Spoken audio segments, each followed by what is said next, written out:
तुझे नहीं पता तू कौन है? याददाश्त कमजोर हो तो गले में आई कार्ड लगाकर घुमा कर। तुम क्यों पकड़े गए? नकली पासपोर्ट बनाने के चक्कर में। तो इसमें गलत क्या है? ये तो कला है। कलाकार को भी पकड़ते हैं क्या? तुमने क्या किया? मैं तो बस एक माँ की इच्छा पूरी कर रहा था। माँ की इच्छा? हाँ, एक माँ अपने बच्चे से कह रही थी, बेटा बाहर मत जाओ वरना गब्बर पकड़ लेगा। बच्चे ने बात नहीं मानी और बाहर चला गया। अगर उस वक्त गब्बर बाहर ना होता तो बच्चा माँ पर यकीन नहीं करता। मौका देखते ही मैंने बच्चे को उठा लिया,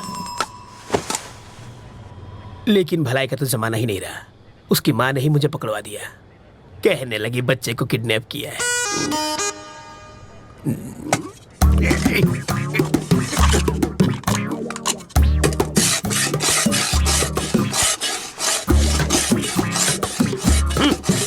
अबे यूं प्लेट घिसने से दीवार में छेद नहीं होगा। कल तुझे जेल में शिफ्ट कर देंगे, वहां जाकर कैदियों के झूठे बर्तन घिसना, समझा? इंस्पेक्टर, अब क्या है? मुझे प्लेन पेपर और 1 दर्जन पेन चाहिए। किस लिए? आत्मकथा लिखने के लिए। किसकी बे? अरे गांधी जी, नेहरू जी ने जेल में अपनी आत्मकथा लिखी थी। वही पढ़े लिखे थे क्या? मैं नहीं हूँ। हाथ की सफाई में मैंने PhD किया है। मैं अपनी कहानी लिखूंगा। चलो सामान भिजवाओ। हवलदार, ये कालिदास की औलाद के लिए पेन और पेपर लेकर आ। ये महाचोर अपनी आत्मकथा लिखेंगे।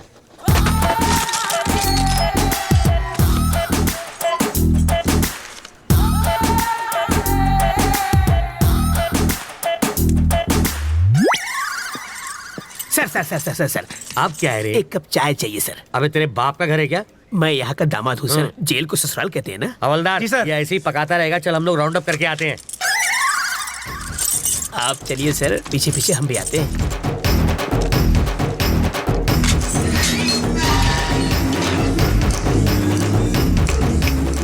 रास्ता साफ है, निकल लेते हैं।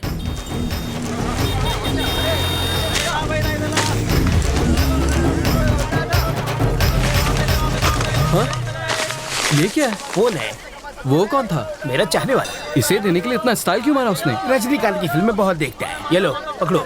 शाम को इसे मुझे फोन करना। मेरा फोन नंबर इसमें है।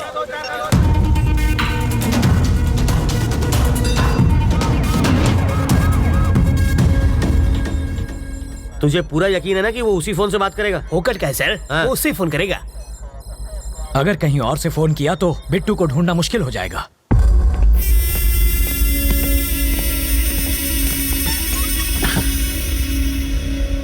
रवि जिंदा बच गया। उसको मारे बिना मैं चैन से नहीं बैठूंगा। रवि तक तू नहीं पहुंच पाएगा। वो अपनी जिंदगी से तंग आकर खुद ही तू उसे छू नहीं सकता। मैंने तुझे आदमी दिए, फिर वैन दी, फिर क्रेन दी और लाख लाख रुपए 2 बार दिए। तुझे नकली फैमिली तक बना कर दी और फिर पासपोर्ट के लिए लाखों खर्च किए, वो सब अलग। इस राज को छुपाने के लिए सत्तार की फैमिली को हर्जाना दिया, तब जाके इस बवाल से मेरी गर्दन छूटी और तुझसे एयरपोर्ट जाकर एक फ्लाइट नहीं पकड़ी गई। मैं तुझ पर 1.5 करोड़ रुपए खर्च कर चुका हूँ। ये लो, ये मेरे लिए फिजूल खर्ची और तेरे लिए बोनस। ये लो। हाँ, ये सिर्फ पेपे बेबे मेमे कर सकती है और किसी काम की नहीं है। अगर मैंने रवि को लगाया होता तो वो 15 मिनट में बैंक लूट के यहाँ बैठा होता। एक 25 साल के छोकरे ने तुझे छठी का दूध याद दिला दिया है। साले, तू तो जाके उसके तलवे चाट। बेशर्मों की तरह बैठा है। फोन करना है। कर लो।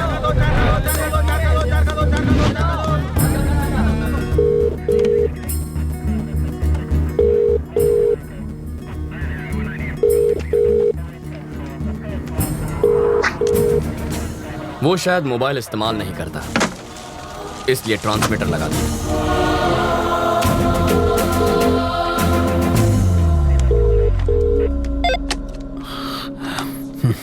सर, मैं ट्रैवल मूर्ति। बेल नहीं मिली इसलिए जेल से भाग आया। यहाँ बहुत गड़बड़ है। बिट्टू को बाहर भेजना बहुत मुश्किल है। पहले तो ये जान लो कि तुम किससे बात कर रहे हो मूर्ति। बिट्टू? पर वरदराज जी? वो तो आउट ऑफ ऑर्डर हो गए। अरे कितनी मुश्किल से तो मैं लॉकअप से भागा हूँ। तुम झूठ अच्छा बोल लेते हो। नहीं सर, मैं सच कह रहा हूँ।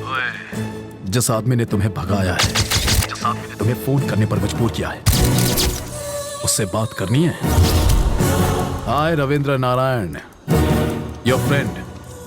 Bittu here. How are you? West में तुम्हें छोटी सी कहानी सुनाता हूँ। मेरे पापा एक दिन लाला के नाखून काट रहे थे और गलती से लाला को चोट लग गई।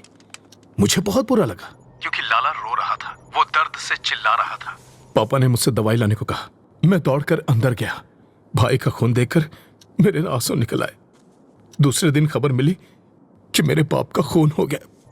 उसके बाद लाला कभी नहीं रोया, पर एक बात कोई नहीं चाहता, यहां तक कि मेरा भाई भी नहीं, कि वो खूनी मैं था।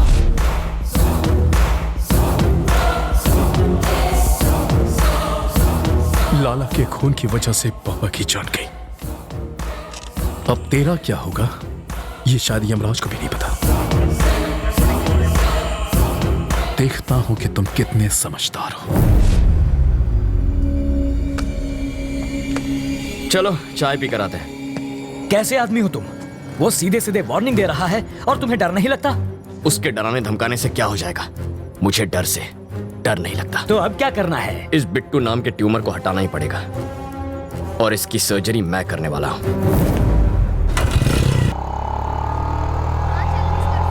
वो इतना खूंखार आदमी है, तुझे उससे डर नहीं लगता?